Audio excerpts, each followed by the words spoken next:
이해해 주시면 감사하겠습니다. 오늘 배우게 될 민수기는 말 그대로 백성의 수를 센다라고 하는 한자적 의미를 갖고 있죠. 그래서 이스라엘 백성에 대한 인구 조사가 1장에 한 번 나오고 그리고 두 번에 걸쳐서 또 기록되어져 있죠. 그래서 인구 조사를 두 번 하게 되어져서 이 책의 특징적인 게 백성의 수를 세는 거구나. 그래서 민수기라고 하는 이름이 아마 지어진 것으로 알고 있습니다. 이스라엘 백성들이 이제 창세기와 출애굽기와 이 레위기를 거치고 또 이 민수기에 이르러서는 이제 완전한 국가의 형태, 다시 말하면 하나님이 통치하시는 신정 국가의 형태를 이제 띠기 시작하는 그 모습이 나오고요. 그리고 특별히 1차와 2차에 걸쳐서 인구 조사를 하게 된 목적이 있습니다. 제가 반복되어진 단어가 뭐냐면 싸움에 나갈 자라고 하는 거예요. 즉 그 말은 뭐냐면 출애굽한 이스라엘 백성들, 물론 출애굽기에서 주된 주제는 하나님께서 구원자가 되신다라고 하는 주제를 다루고 있지만 하나님이 이스라엘 백성을 출애굽할 때 너는 나의 군대다라고 하는 표현을 쓰세요. 출애굽기에서 짧은 절이긴 하지만 즉 하나님께서 이스라엘 백성들을 출애굽시킨 이유, 하나님의 소유가 되어지고 또 그분의 거룩한 백성이 되어지고 제사장 나라의 사명을 감당하는 귀한 목적을 갖고 있었지만 또 하나의 그들의 정체성은 무엇이냐면 하나님의 군대라고 하는 거예요. 어떤 군대? 하나님이 아브라함에게 약속하셨던 그 가나안 땅을 하나님의 입장에서 보자면 보시기에 좋았던 온전한 상태로 되돌리기 위한, 그래서 거룩한 성전을 하게 되어지는, 정화의 전쟁을 치르게 되어지는 거룩한 군대다라고 말씀할 수 있겠습니다. 그래서 그들을 출애굽한 이후에 신의 언약을 체결하시고 하나님 그들과 함께하기 위해서 성막을 제정하시고 완공되어지고 하나님의 영광이 임재하시고 그 임재와 더불어 그 하나님을 섬길 수 있는 예법인 레위기법이 주어지게 되어지고, 자 그리고 나서 뭘까요? 한 달 정도 시간이 지난 뒤에 이 민수기 1장 1절에 나오는 인구조사가 있습니다. 그래서 뭐냐면 이제 본격적인 전쟁이죠. 그러니까 가나안 땅의 정복 전쟁을 앞두고 하나님께서 백성들을 부르고 있다라고 하는 겁니다. 죄송합니다. 저희 마스크 좀 거리가 있으니까 좀 벗어도 괜찮을까요? 네. 너무 숨차네요. 네.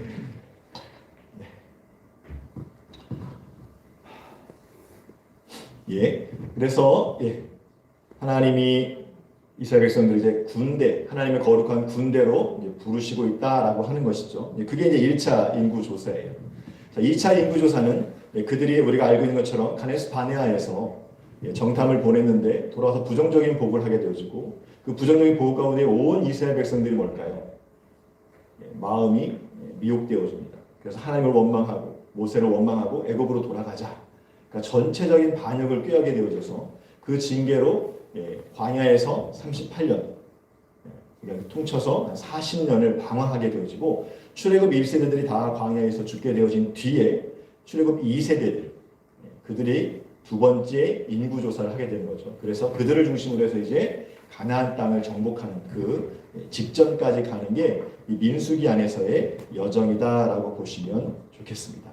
그래서 뒤에 한번 살펴보겠지만 지리적으로 보자면 시내산에서 출발해서 가데스 바네아를 거쳐서 이제 요단 동편에 있는 모압 평지까지 다다르는 그 여정이 이 민수기에서의 여정이다라고 보시면 좋겠습니다. 자, 그러면 이 민수기까지 오기까지 어떤 일이 있었나 우리가 한번 좀 살펴보고 싶습니다.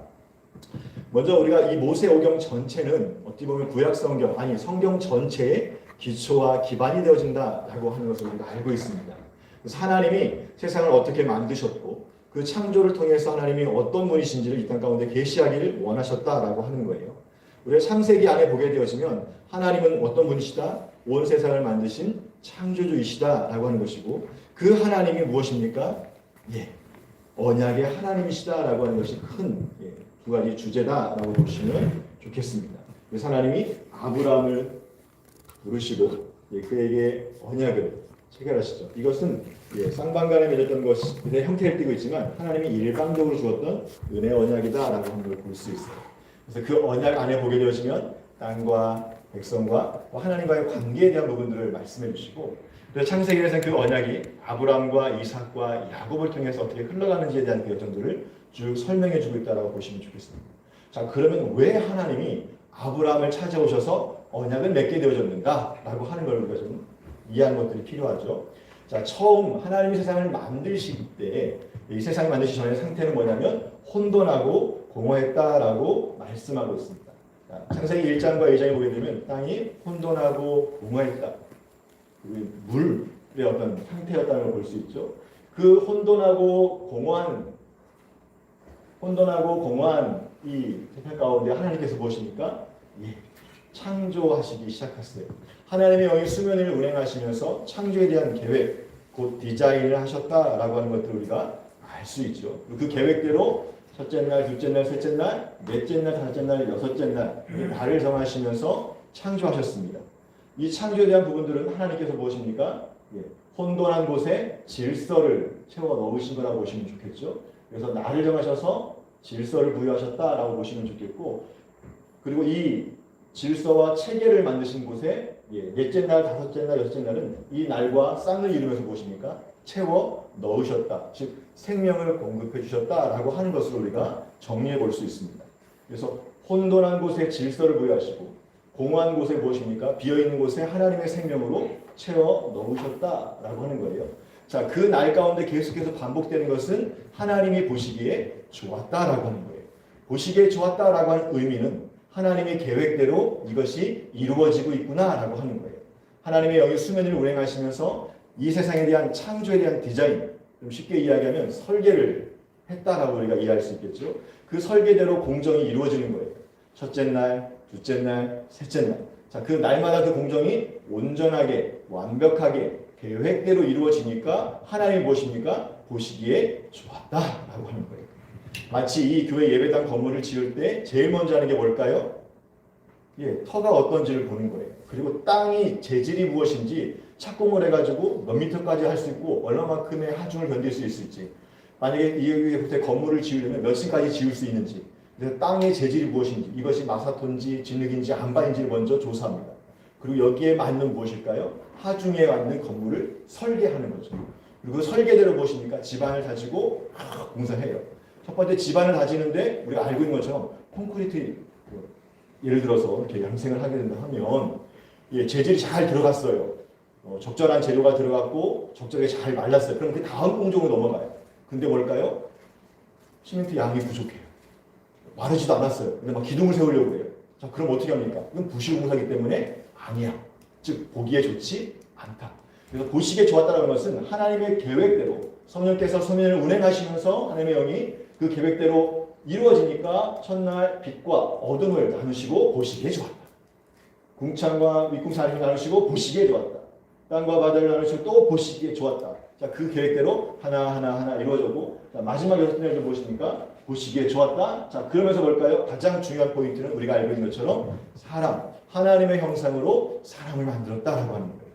이 사람에게 부여한 게 무엇입니까? 생육하고 번성하고 땅에 충만하고 정복하고 다스려라 라고 하는 거예요.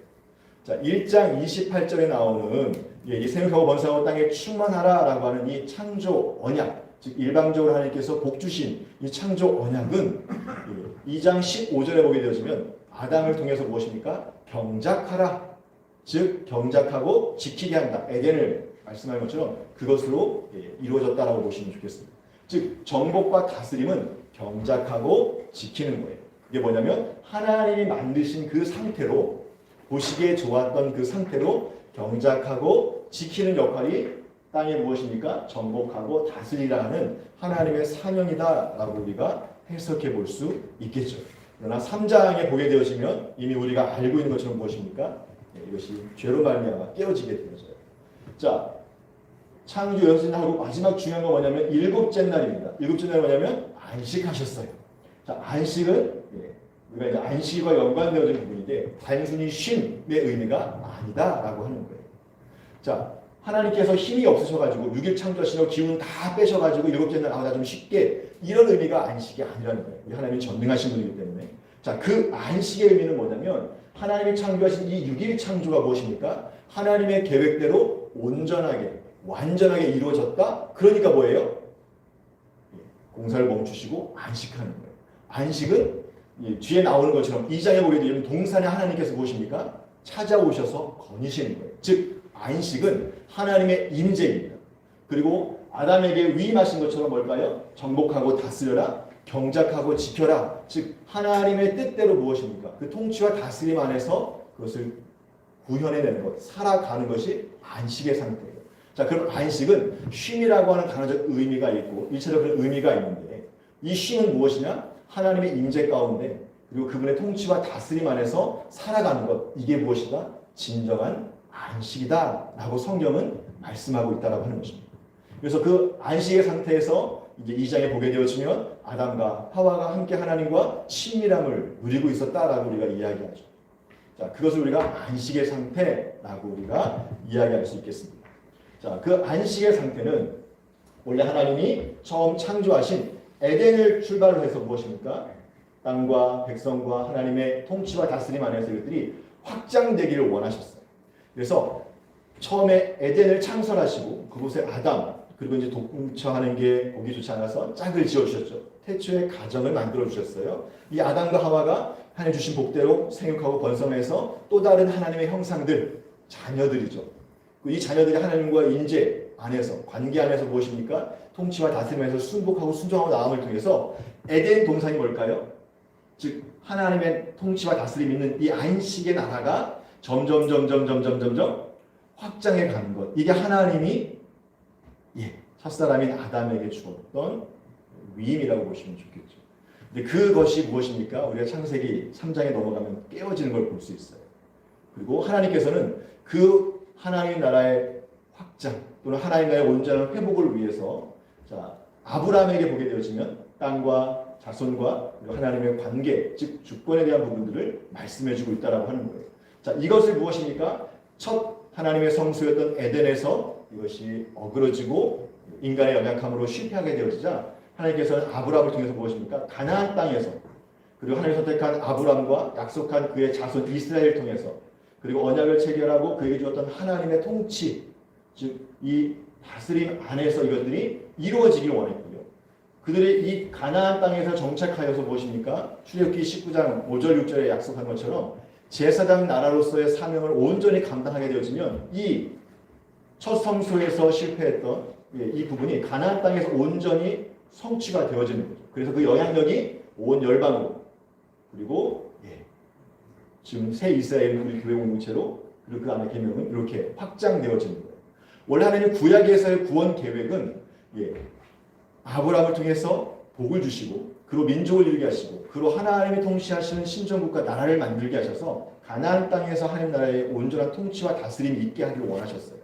그런데 우리가 알고 있는 것처럼 이스라엘 백성들이 하나님 앞에 온전히 순종하지 못하게 되어지죠. 하나님께서는 계속해서 기다립니다. 그것이 사사시대를 거치게 되어지고 그것이 왕정시대를 거치게 되어지는 거예요. 그러면 사사기 끝자락에 보게 되어지면 이스라엘 백성들이 무엇을 요구합니까? 사사시대 마지막에 왕을 요구해요. 진정한 이스라엘 백성들의 왕은 하나님인데 그들이 주변에 있는 나라들을 보니까 저기는 왕정국가여가지고 군대를 상비군도 있고 해서 이렇게 막 전쟁이 하는데 우리는 지파동맹이니까 전쟁하려고 하면 야 미스바로 모여라 회의 좀 하자 음성 듣자 그러다 보면 뭘까요? 치고 빠지는 거예요. 안 되겠다. 우리도 우리를 통솔할 왕이 필요하겠다. 아니 사사 필요 없어. 선지자 필요 없어. 라고 하는 게 이제 여러분 사무엘상에 나오는 이스라엘 백성들의 완악함이죠. 그럼에도 불구하고 하나님께서 왕을 허락해 주세요. 자, 근데 그 왕을 통해서 온전한 나라 되기를 원하는데 구약의 역사를 보게 되면 그들이 이 사명을 온전히 잃어버리게 되어져요. 그래서 우리가 잘 알고 있는 것처럼 포로기를 거칠 수밖에 없는 상황이 되어지죠. 남유다 왕국이 BC 586년에 멸망할 때 마지막으로 활동했던 선지자가 있습니다. 눈물의 선지자였던 예레미야예요. 하나님이 예레미야에게 수많은 예언들을 말씀하셨죠. 바벨론의 포로로 끌려가는 것이 하나님의 뜻이다라고 선포했지만 왕은 어떻게 했습니까? 여호야김 왕은 그를 그냥 구덩이에 가둬놓고 그가 기록한 책들을 막 불태워버리기도 하고 무시했습니다. 그때 하나님께서 뭘 약속하셨냐면 새 언약을 말씀하셨어요. 새 언약은 너희 조상과 같이 옛 언약같이 돌에 새기지 않을 것이다. 그리고 귓장에 보관하지 않을 것이다. 마음에 새기고 마음에 보관하게 될 거야 라고 하는 거예요. 그래서 하나님이 신약으로 넘어갈 수밖에 없는 이유가 뭐냐면 구약에서 하나님이 이 안식을 원래 아브라함의 자손을 통해서 가나안 땅에서 온전히 이루어지기를 원했는데 그들이 그것을 뭐예요? 실패했죠. 한마디로 불순종함으로 말미암아서 그래서 하나님께서 새로운 이스라엘을 선택하세요. 그게 무엇입니까? 혈통적 아브라함이 아니라 예수 그리스도를 구주로 고백하는 영적인 아브라함의 자손. 그것이 유대인이든 이방인이든 예수를 구주로 고백하는 그 믿음의 신앙 공동체를 통해서 무엇입니까?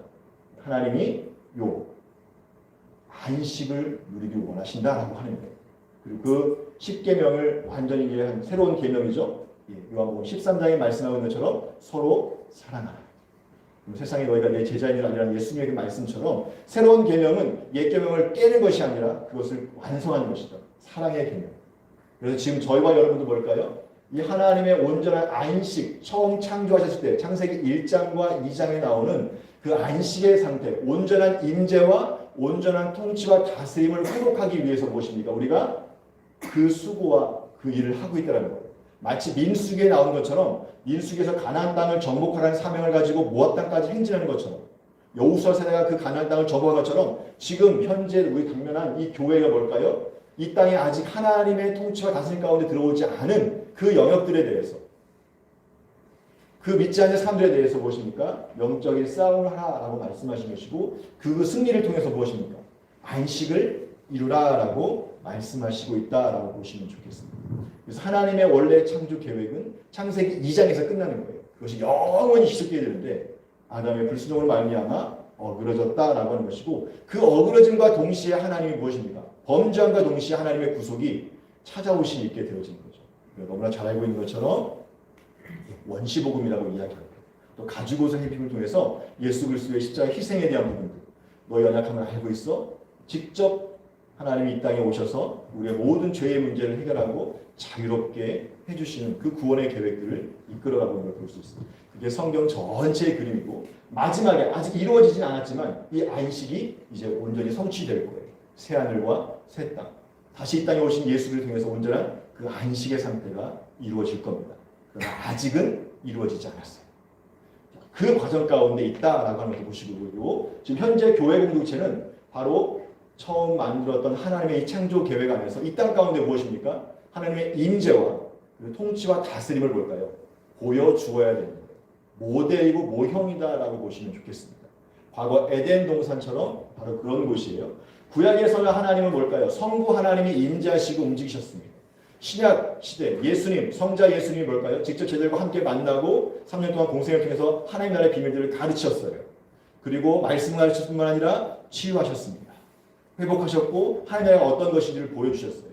그리고 그분이 부활하시고 승천하신 뒤에는 또 다른 보혜사 성령을 통해서 무엇입니까? 이 교회라는 공동체를 통해서 하나님 나라의 모습을 갖춰주기 원하는 거죠. 그래서 오늘 이 땅에 있는 특별히 이 진주 지역에 있는 교회 공동체의 사명은 무엇일까요? 다른 것이 아니에요. 안식이에요. 교회가 여러분 많은 영향을 미치는 게 뭘까요? 칭찬 듣는 것 너무 좋죠. 무엇을 칭찬을 드려야 될까요? 저 교회는 하나님의 임재가 있어. 야, 저 교회 가면 뭔지 모르지만 신령해. 그리고 저 교회 가면 뭔가 모르지만 사랑이 있어. 참 달라. 라고 하는 이 고백이 뭘까요? 바로 하나님의 임재와 통치가 온전히 이루어진 교회 공동체이죠. 물론 우리는 연약합니다. 우리의 힘으로 할 수 없지요. 자, 하나님께서 창조하시고 안식 주신 것처럼 우리가 성령 하나님을 의지하고 또 하나님이 계시하신 이 말씀을 의지하여서 우리가 온전히 이것들을 이루어갈 사명이 있다라고 보시면 좋겠습니다. 자, 이어서 3장에 보게 되면 범죄하게 되어집니다. 그 범죄로 말미암아 아담과 하와가 심판을 받죠. 그 심판은 무엇이냐면 에덴 동산에서 무엇입니까? 쫓겨나는 거예요. 근데 쫓겨나면 이 심판은 끝나는 게 아니라 뭘까요? 거기에도 하나님의 은혜가 있었다라고 하는 거죠. 가죽옷과 여자의 후손이 뱀의 머리를 밟을 거야 라고 하면서 이 마귀 사단의 권세를 깨게 시키겠다라고 하는 하나님의 그 구원의 계획이 청사진이 그런 걸 볼 수 있습니다. 에덴에 쫓겨나서 야곱은 잃어버렸죠. 자, 그리고 나서 무엇입니까? 가인과 대조가 되어지는 셋의 후손들이 쭉 그 계보들을 이어가는 것들을 우리가 창세기 안에서 볼 수 있어요. 자, 가인은 첫 살인을 했던 사람. 그럼에도 불구하고 하나님이 그에게 무엇입니까? 도피성을 주었고 이마에 인을 주어서 그를 보호하고 하는 긍휼을 베푸신 걸 볼 수 있어요. 자, 생육하고 번성하라고 하는 하나님의 축복은 계속해서 이어져 가고 있는 것을 우리가 볼 수 있죠. 그리고 경건한 셋의 후손. 이 셋의 후손으로 누가 옵니까? 노아가 있게 되어지죠. 자, 6장에 이르게 되어지면 노아 시대입니다. 하나님이 세상에 악이 가득한 것을 보고 한탄하셨다. 세상 창조하신 것에 대해서 후회하셨다. 라는 어떤 인간적인 표현을 썼어요. 그만큼 악이 가득했다. 옛날 표현으로 하면 관영했다. 라는 표현을 쓰고 있죠. 자, 범죄하였기 때문에 다시 뭘까요? 하나님이 이 땅을 심판하기로 계획하세요. 노아와 그의 가족을 제외하고요. 우리가 아시는 것처럼 그래서 방주를 짓게 하고 홍수를 통해서 뭘까? 이 세상을 정화시키게 되어집니다. 재창조하셨죠. 자, 그리고 나서 무엇입니까? 마지막에 노아가 방주에 내려와서 하나님 앞에 첫 예배를 제사를 드리게 될 때 하나님께서 약속하세요. 흔히 이제 무지개 언약이라고 이야기하고 또는 무지개 약속이라는 표현을 쓰기도 합니다. 자, 이 약속은 뭘까요? 다시 내가 물로 심판하지 않겠다라고 하는 거예요. 자, 그러면서 노아에게 복을 주시는데 그게 창세기 1장 28절에 나왔던 생육하고 번성하되 충만하라고 하는 그 창조 언약과 뭘까요? 동일한 언약을 다시 한번 이 노아를 통해서 우리에게 세상에 있는 사람들에게 말씀해 주신 것을 우리가 볼 수 있죠. 자, 그러나 그 이후 우리가 알고 있는 것처럼 노아의 자손들이 쭉 나오는데 셈과 함과 야벳입니다. 나중에 보면 70족속으로 이분들이 이렇게 번성하게 되어져요. 생육하고 번성하라고 하는 하나님의 축복은 계속해서 뭘까요? 인류사 가운데 흘러가고 있다는 걸 볼 수 있죠. 자, 그런데 그들의 끝은 또 무엇입니까? 범죄하였어요. 한마디로 말하면 바벨탑 사건. 그래서 스스로 높게 하고자 탑을 짓기 시작합니다. 그래서 하나님께서 내려오셔서 다시는 물로 심판하지 않겠다 약속하셨기 때문에 그들의 언어를 혼잡하게 하고 흩어버리십니다. 자, 원래 하나님은 아담과 하와를 에덴에서 쫓아내시고 경계를 정해서 쫓아내시고 나서 그들을 유심히 관찰하시고 관계하시면서 다시 회복하기를 원하셨던 것 같아요. 또 노아를 통해서도 마찬가지로 이 땅에 하나님이 원래 창조하신 모습으로 다시 경작하는 것, 정복하고 다스리는 것, 경작하고 지키게 하는 것, 하나님의 임재와 하나님의 통치와 다스림 가운데 그 영향력을 행사하기를 원했는데 사람들이 번성하면 번성할수록 뭘까요? 범죄하기 시작했다라는 거죠.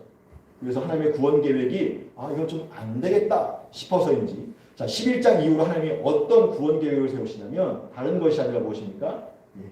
아브라함 한 사람을 선택하세요. 찾아오세요. 아브라함이 어떤 조건이 있었나요? 성경에 어떤 조건도 이야기하지 않습니다. 그냥 데라의 후손이었던 아브라함이 일방적으로 찾아오셔서 창세기 12장 1절, 2절, 3절에 뭐라고 합니까? 본토 지정 아버지 집을 떠나라. 순종 훈련을 시키시죠. 그리고 뭐예요? 내가 너에게 복을 주겠다라고 말씀하세요. 여기 순종한 이 아브라함의 그 작은 믿음을 보시고 믿음의 조상이 되게 하십니다.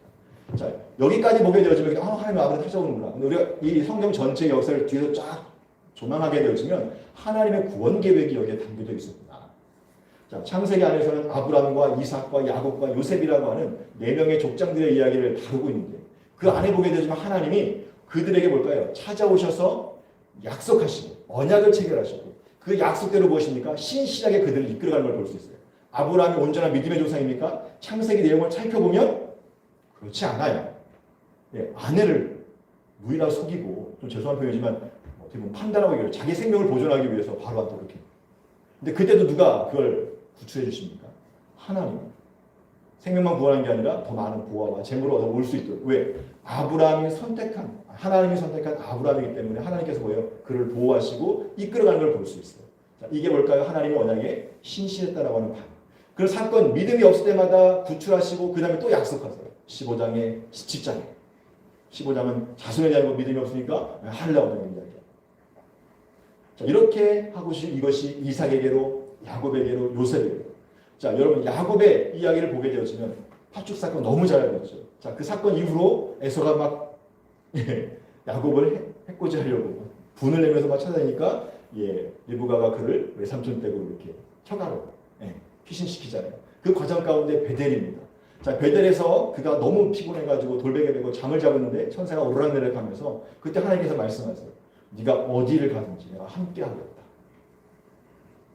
그리고 내가 너에게 약속한 것이 다 이루어지기까지는 내가 너 떠나지 않겠다. 이 함께 하시겠다라고 하는 이 말씀은 하나님의 백성 가운데 함께 하시겠다라고 하는 계속해서 말씀하시는데 자, 이것은 뭐냐면 동행하다라고 하는 할라크예요. 근데 이 할라크라는 단어는 이미 아시는 것처럼 창세기 2장에 보게 되어지면 동산을 거니셨다. 할라크. 즉 하나님은 하나님의 창조한 이 피조 세계 안에서 뭐예요? 함께 하시면서 그들의 찬송과 영광 받기를 원하셨어요. 근데 찬송과 영광을 돌려야 될 그 대상들이 인간들이 하나님이 아닌 우상이나 범죄하기 시작했다는 것이죠. 그걸 되돌리기 위한 것이고 어쨌든 하나님의 언약 백성 맺으시고 이 아브라함과 언약을 해결하시고 쭉 가신 걸 볼 수 있어요. 특별히 이 언약을 체결하실 때 우리가 횃불 언약이라는 표현을 쓰잖아요. 준비하고 아브라함이 졸고 있을 때 하나님이 휙 지나갔다는 거예요. 자, 여기에 어떤 의미가 있냐? 이미 뭐 아시겠지만 복습하는 차원에서 자, 언약은 쌍방간에 맺는 거예요. 서로. 그래서 우리가 계약서 쓰면 어떻게 됩니까? 같이 손잡고 꽝꽝꽝 도장을 찍어야 되는데 아브라함이 졸고 있을 때 하나님이 불로 훅 지나가시면서 하나님이 그 언약을 체결해 버리십니다. 이 말의 의미는 뭐냐면 이 언약에 대해서 책임을 누가 지시겠다? 하나님께서 지시겠다. 라고 하는 그 의미가 이 횃불 언약 안에 담겨져 있다고 볼 수 있어요. 여러분 출애굽기에 가서 이제 보시겠지만 언약에는 세 가지 종류가 있습니다. 은혜 언약이 있고요. 그 다음에 서로 쌍방간에 맺는 쌍방 언약, 쌍무 언약이 있고 그 다음에 공신조약 또는 종주권 언약의 형태가 있습니다. 쉽게 말하면 은혜 언약은 하나님이 일방적으로 복 주시는 거예요. 창조 언약이 그렇고 무지개 언약이 그렇고 아브라함을 찾아오신 그 아브라함이 주신 언약이 은혜 언약의 형태를 띠고 있어요. 어떠한 조건도 없이. 그럼 쌍무 언약 이건 뭐냐면 동등양 입장에서 계약을 맺는 건데 아브라함과 횃불 언약을 체결할 때 그런 위치로 형식을 띠고 있지만 내용상은 하나님이 그 모든 힘을 감당하시겠다라고 말씀합니다. 그리고 신해상 언약이 나오겠지만 이 신해상 언약은 동신조약이에요. 종주권 언약. 다시 말하면 종과 주인 또는 종된 나라와 신하된 나라와 주인된 나라, 왕이 체결하는 즉 불평등 조약이라고 이야기할 수 있겠죠. 그 언약의 형태를 띠고 있는데 내용상은 뭘까요? 모든 책임은 다 하나님이 지시겠다라고 하는 내용을 갖고 있다라고 하는 것을 우리가 살펴볼 수 있습니다. 자, 창세기에서 아브라함을 통해서 언약을 맺으시고 그 하나님께서 아브라함의 약속한 걸 통해서 한 사람을 택하고 그 사람으로 한 민족 그래서 창세기 마지막 장에 보게 되어지면 야곱이 애굽에 내려갔을 때 몇 명이 내려갔죠? 그래서 단 70명 내려가요. 출애굽기로 가다 보면 어떻게 되어집니까? 430년이 지난 뒤에 장정만 60만 명이라고 하는 어마어마한 수로 그들이 번성한 걸 볼 수 있어요. 자, 이것 통해서 보여주는 건 뭐냐면 하나님이 아브라함에 허락하시는 자손, 네 자손이 하늘의 별처럼 땅의 모래처럼 바다의 모래처럼 야곱에게도 하늘의 티끌 땅에 있는 티끌만큼 너희 자손이 번성하겠다 약속 주셨는데 동일하게 자, 그 약속들이 성취되어 있다라고 하는 것들을 말씀해주고 있다라고 보시면 좋겠습니다. 자, 여기까지가 이제 창세기의 내용이에요. 창조기사와 그리고 인간의 범죄 그리고 하나님이 다시 새롭게 하시는 재창조의 홍수로 말미암은 역사 그리고 하나님의 구원 계획이 직접 하시는 것이 아니라 한 사람을 선택해서 그로 하여금 민족을 이루게 하시고 출애굽기와 레위기가 있는 민수기를 보니까 그 민족이 이제는 뭐예요? 하나님이 통치하시는 나라가 되게 하는 거예요. 그래서 그 나라를 통해서 하나님이 온전한 안식을 회복하기를 원하고 계시구나 라고 하는 청사진을 우리가 볼 수 있겠습니다. 자, 그 다음에 이제 우리가 이해할 것이 있는데요. 모세오경 전체 아니면 성경 전체를 이해할 때 필요한 것입니다. 아마 레위기 때 여러분이 배우셨을 거예요. 자, 레위기 10장 10절에 보게 되면 특별히 10장은 나답과 아비후가 즉 아론의 첫째 아들과 둘째 아들이 제사장 위임식과 첫 제사와 또 무엇입니까? 성전 안에서 떡상에 진설하고 그 다음에 등잔대에 불을 붙이고 나서 마지막 분향단에 불을 붙이는데 하나님이 명하시지 않은 잘못된 물을 들임으로 말미암아서 징계하고 죽게 되어집니다. 그 사건 뒤에 하나님께서 아론과 즉 제사장이 해야 될 역할이 뭐냐 레위인들이 해야 될 역할이 뭐냐라고 이야기할 때 이 말씀을 하십니다. 너희가 거룩하고 속된 것을 분별하고 부정하고 정한 것을 너희가 분별한다. 즉 제사장이 해야 될 역할은 분별하는 역할이야. 무엇이 잘못된 것인지 그런 것인지 잘한 것인지 즉 거룩하고 속된 것 그리고 무엇입니까? 부정하고 정한 것을 분별한다 라고 이야기할 수 있어요. 그래서 이것을 이해할 때 꼭 이런 것은 아니지만 우리가 이렇게 이해할 수 있습니다. 그럼 세상은 거룩하고 속된 것이 있구나. 자, 그리고 이 속된 것에는 뭘까요? 정한 것과 부정한 것이 있구나 라고 하는 것을 우리가 정리해 볼 수 있겠죠. 자, 그래서 거룩한 것과 속된 것. 자, 그럼 거룩이라고 하는 게 무엇이냐? 자, 거룩은 말 그대로 분리되다, 구분되다 라고 하는 뜻이에요. 우리가 하나님은 거룩합니다. 자, 하나님의 속성, 하나님의 성품 가운데 뭘까요? 거룩해요. 그럼 하나님 거룩하십니다 라고 할 때 그 의미는 무엇일까요? 저는 이렇게 이해하고 있습니다. 하나님은 창조주로서 피조세계가 뭐예요? 구별되시는 분이다. 그래서 이 피조세계에 형상화되어 있는 다른 우상들과 비교해 볼 때 하나님만이 유일한 신이다. 참된 신이다 라고 우리가 이야기할 수 있겠죠. 그러면 거룩은 피조세계가 아닌 하나님, 창조주 하나님에게 붙일 수 있는 속성이라고 우리가 정해 볼 수 있겠습니다. 그럼 속된 것은 뭘까요? 이 세상이라고 얘기할 수 있겠죠. 자, 그러면 이 세상은 뭘까요? 정결한 것과 부정한 것이 있다. 자, 이 관점을 가지고 자, 모세오경은 여러분 아시는 것처럼 출애굽 2세대들에게 한 권의 책으로 전해진 거예요. 그럼 이 창세기와 출애굽기와 뒤에 있는 민수기와 신명기를 이해할 때 그럼 이것을 이해할 수 있는 영적인 구분법은 뭘까? 그것이 이제 레위기에 기록되어져 있는데 자, 정결과 부정이에요. 그럼 여러분 이 개념을 가지고 창조로 한번 다시 가볼게요. 자, 하나님 보시기에 좋았다. 하나님의 계획대로 온전히 이루어졌다. 창조되어졌다. 자, 그런 상태가 뭘까요? 자, 세상은 속된 것인데 범죄하기 이전에 하나님 보시기에 온전하게 만들어진 건 어떤 상태? 정결한 상태라고 우리가 이 레위기의 기준으로 보자면 구분해 볼 수 있습니다. 그럼 아담이 하나님이 먹지 말라고 하는 그 선악과를 따먹었어요. 즉 뭘까요? 불순종했죠. 이것은 죄가 되어집니다. 그건 뭘까요? 부정하게 되어지는 거죠. 이게 뭐냐면 레위기에서 가르치고 있다라고 보시면 좋겠습니다. 자, 그래서 하나님이 원래 정결한 세상에서 무엇입니까? 거룩한 하나님이 임재하셔서 함께 하시고 거니시는 거예요. 그러면 우리가 거룩합니다. 나는 거룩합니다. 라는 표현을 쓸 때 이건 내가 거룩하다 라고 하는 창조주의 속성이 아니라 하나님의 임재와 통치 안에서 내가 살아가고 있기 때문에 그분과 내가 함께하고 있기 때문에 내가 거룩하여지는 거예요. 이 개념을 조금 이해해 주시면 됩니다. 우리 그냥 거룩한 성도. 근데 이건 하나님이 임재하시기 때문에 거룩한 거예요. 여러분 출애굽기에 보게 되면 이스라엘 백성들이 거룩함, 구별됨은 무엇입니까? 라는 질문이에요. 모세가 하나님과 하는 때 우리의 구별됨은 하나님이 우리와 함께 하시기 때문이 아닙니까? 여러분 교회가 세상과 구별된 이유는 뭘까요? 성령님이, 하나님이, 예수님이 뭐예요? 함께 하시기 때문에 구별되는 거예요. 그렇지 않으면 그냥 모임에 불과합니다. 여기에 하나님이 없고 여기에 성령님이 없고 여기에 예수님이 없고 하나님의 가르침과 그 통치가 없으면 여기는 그냥 사람들이 모이는 그냥 회집밖에 되지 않는 거예요.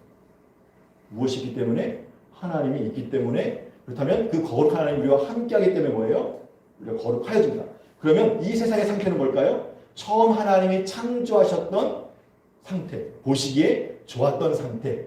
자, 이것을 우리가 뭐라고 얘기해요? 하토브 선하다라고 창세기에서는 이야기하고 있고 레위기에서는 그걸 뭐라고 얘기하냐면 흠없다, 온전하다. 물론 개념이 조금 다르긴 하지만 레위기에서 여러분 재물을 요구할 때 다른 건 다 깐깐하게 안 보시는데 하나만 깐깐히 봐요. 그게 뭐냐면 재물의 상태예요. 흠없는. 뒤에 얘기하면 더 다루겠지만 자, 흠없는 게 중요한 이유는 뭘까요? 이 제사를 드린 이유는 뭘까요? 내가 범죄하였을 때, 즉 부정하여졌을 때 이 부정을 씻기 위한 방법이 제사라는 거예요. 근데 그 제사를 드릴 때 재물이 흠이 없어야 된다. 왜냐하면 아시는 것처럼 안수를 통해서 내 죄를 재물에게 어떻게 합니까? 전가시키죠. 그러면 이 재물이 뭐가 되는 거예요? 내 죄가 되어집니다. 내가 되어져서 죽고 각이 되어져서 이게 뭘까요? 하나님 앞에 올려지게 되는 거예요. 그러면 뭐가 되는 거예요? 그 피를 뿌림을 통해서 내가 카파르, 속죄, 죄가 용서되는 게 아니라 죄가 단어적으로 보면 덮어지는 거예요.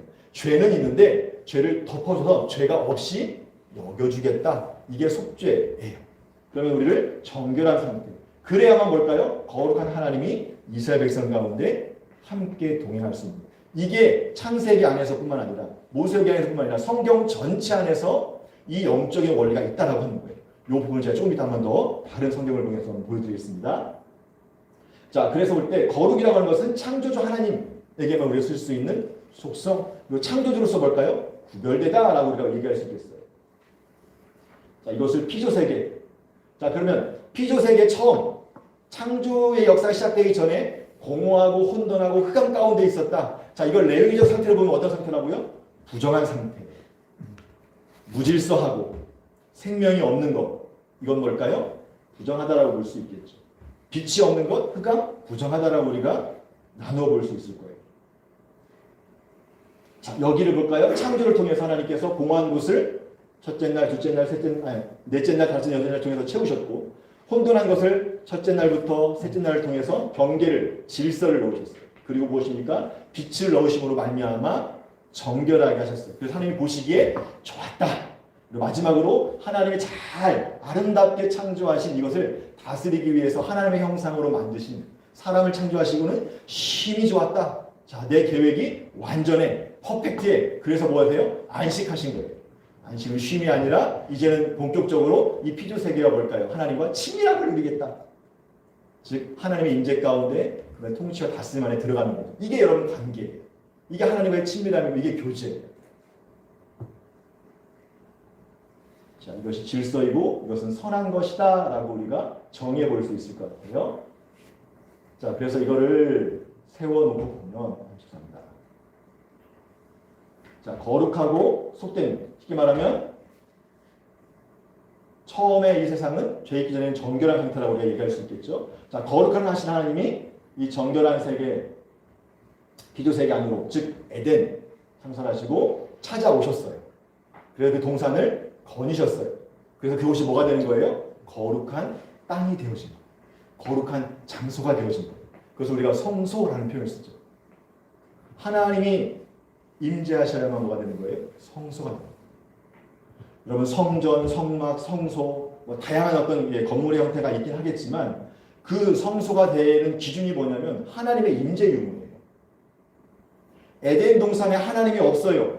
그럼 그 에덴 동산인가요? 아니요. 그냥 아름다운 정원에 불과해요.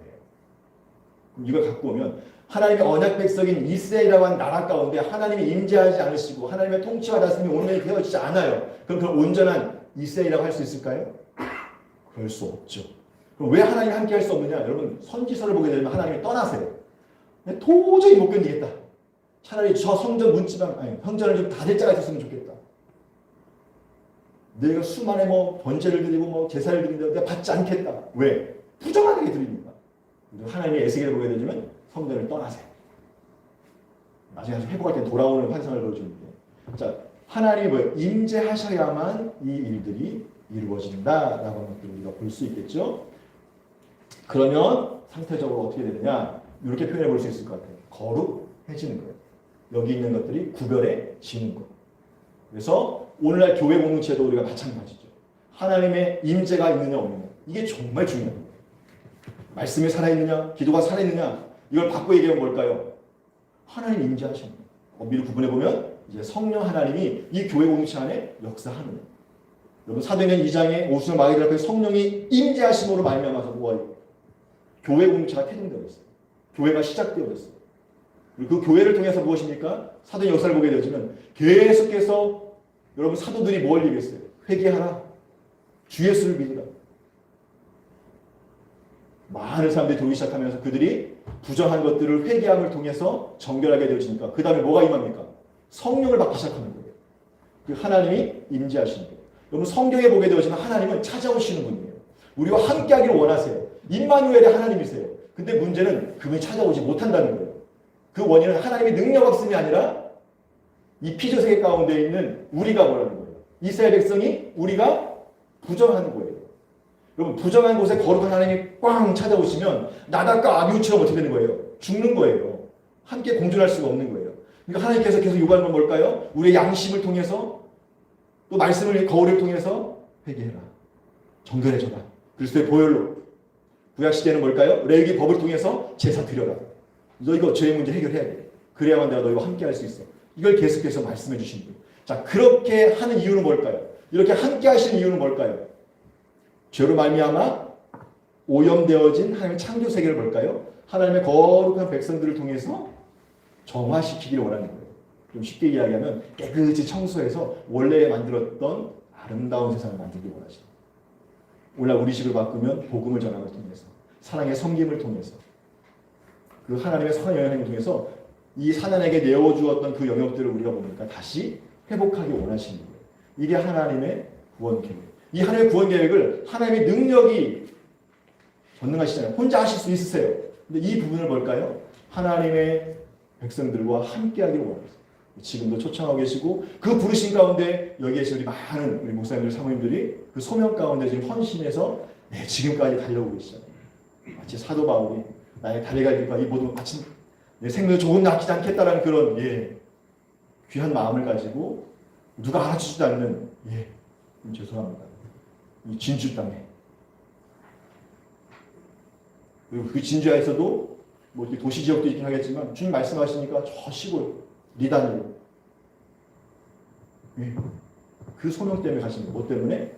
거룩한 공동체 하나님의 임재와 통치가 다스린 안식을 전하기 위해서 가고 있다라고 우리가 이야기할 수 있겠죠. 자, 그래서 보면 아까 살펴봤던 걸 다시 한번 정리할게요. 자, 창조했습니다. 하나님이 영이 수면이 운행하시고 계획하셨고 즉 안식하심을 통해 통치와 임재가 온전히 이루어졌어요. 자, 근데 범죄로 말미암아 타락하게 됐죠. 즉 아담이 하나님의 영에 불순종하는 말미암아 하나님의 통치를 거부하게 되었어요. 자, 그래도 그럼에도 불구하고 하나님께서 무엇입니까? 가지고 옷을 입히시고 원시복음을 약속하시면서 아담과 하와를 에덴 동산에서 내쫓았어요. 자, 내쫓은 이유를 저는 처음에는 그냥 왜 내쫓았을까 생각했는데 레위기를 공부하고 보니까 아까 그 세 가지 원리 있잖아요. 여러분, 에덴 동산은 정결한 곳이에요. 거기에 부정한 아담이 있으면 레위기에 의하면 부정과 정결한 게 만나면 어떻습니까? 오염돼요. 그래서 부정한 아담과 하와를 볼까요? 경계를 정하셔서 내보내신 거예요. 왜? 에덴은 거룩한 하나님이 임재하시는 정결한 곳이기 때문에.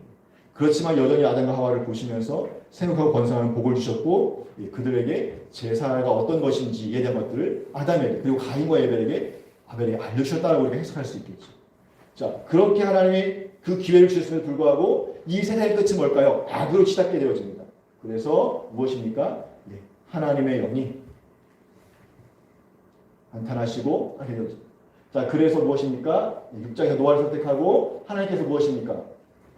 다시 운행하기 시작하는 거예요.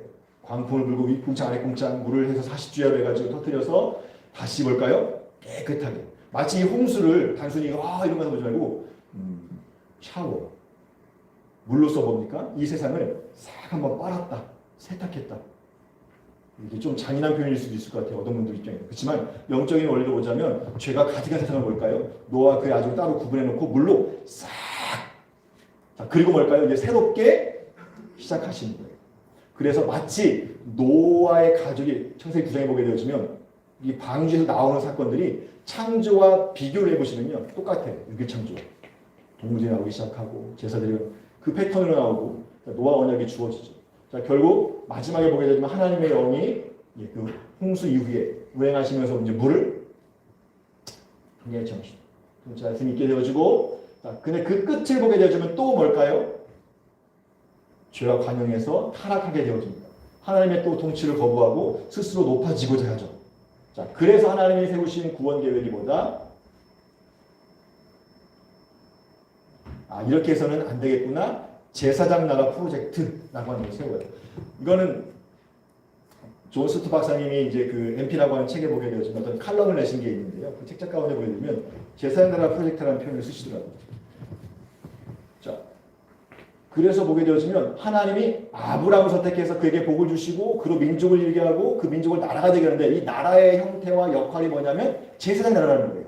출애굽기 19장 5절 6절을 근거로 해서 제사의 나라가 뭐냐? 이게 이제 레위기를 이제 여러분 배우셨기 때문에 자, 중보의 위치에 있는 거예요. 범죄한 사람들을 볼까요? 그 죄의 문제를 해결하도록 도와주는 게 제사장의 역할이잖아요. 제사를 드리도록 하는 거. 그 제사장 나라의 역할을 하나님이 선택한 이스라엘 백성들을 하기 원했다는 거죠. 어디에서 하기를 원하셨냐? 가나안 땅, 약속의 땅. 그래서 아브라함에게 무엇입니까? 보자마자 뭐예요? 내가 너 땅 줄게. 아니, 아브라함이 땅 요구도 안 했어요. 자손 요구도 안 했어요. 땅 주겠다, 자손 주겠다. 넌 내 백성이 될 거야. 라고 하는 것을 하나님 일방적으로 말씀하세요.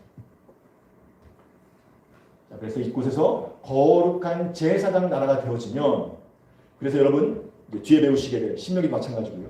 출애굽기와 신명기에 나와 있는 하나님의 언약을 지키고 그 축복대로 살아가기 시작하면 뭘까요? 하나님께서 복 주시는 거예요. 한마디로 말하면 뭘까요? 나와도 복, 나와도 복, 들어가도 복. 모든 게 복된다. 뭐 하면? 하나님의 명령을 준행하고 계명을 지키면.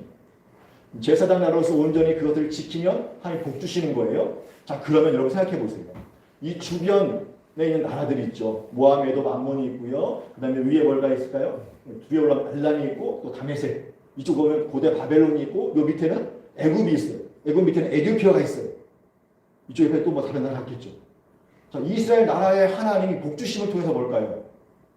우리가 섬기고 있는 신이 뭐예요? 가짜구나 라고 하는 것들을 말씀해 줍니다. 제가 이 원리를 깨닫고 나서 가만히 저의 삶을 돌아보니까요. 참 귀하더라고요. 뭐냐면 그냥 개인적인 이야기예요. 그러니까 저는 제가 최씨잖아요. 경주 최강입니다. 충렬목표 승지공파 34대손이에요. 자, 이 말은 뭘까요? 뼈대 있는 가문이라는 거죠. 물론 여기 뭐 왕족도 계실 거예요. 시대는 다 이제 이렇게 조선 왕조의 왕이 계신 분들이 하기 때문에. 그러니까 제가 어릴 때는요 시제를 많이 드렸어요. 이렇게 명절뿐만 아니라 되면 그리고 저희 할아버지 할머니가 되는 고향은요 집성촌이에요. 최씨들만 모여 사는 집성촌. 어릴 때 명절에 가면 동네 어기부터 시작해 인사하고 들어가야 돼요. 안녕하세요. 안녕하세요.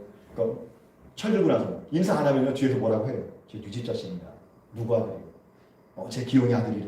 아유 저는 내가 지었는면서 어른들이 많이 기록하니까 안녕하세요. 몰라도 인사. 너무 어르신들이 많이 이렇게 마을 그 큰 정장함 밑에 한번 앉아가지고 이렇게 그렇게 살았던 곳이고 그곳에서 저희 할아버지가 했던 역할은 뭐냐면 문중 땅을 관리하시는 거예요. 그리고 제사에 필요한 그 모든 것들을 뭘까요? 관장하시는 분이었어요. 그럼 뭘 하냐면 선산을 관리하고 문중에 있는 그 논도 밭을 관리하시거든요. 그럼 그 중에 일부를 뭘까요? 자신의 수입으로 가져가실 수 있어요. 근데 저희 할아버지가 40세 때 간질이 걸리셨어요. 일제시대 좀 전에 모셔. 간질이 걸리셔서 그럼 그 당시 어떻게 했을까요? 용한 한의원 다 찾아가고 그 다음에 뭘까요? 백약이 무효였어요. 그래서 용하다는 무당 불러서 굿을 다 하셨대요. 그것도 안 됐어요.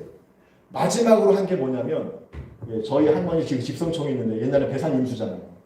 이렇게 마을이 있으면 여기 냇가가 있고 이 건너편에 자그마한 교회가 있었어요. 이분이 어떤 경우는 6.25 때 평양에서 피난 내려오신 한 장로님이 세운 교회 환자로 이렇게 세워졌대요.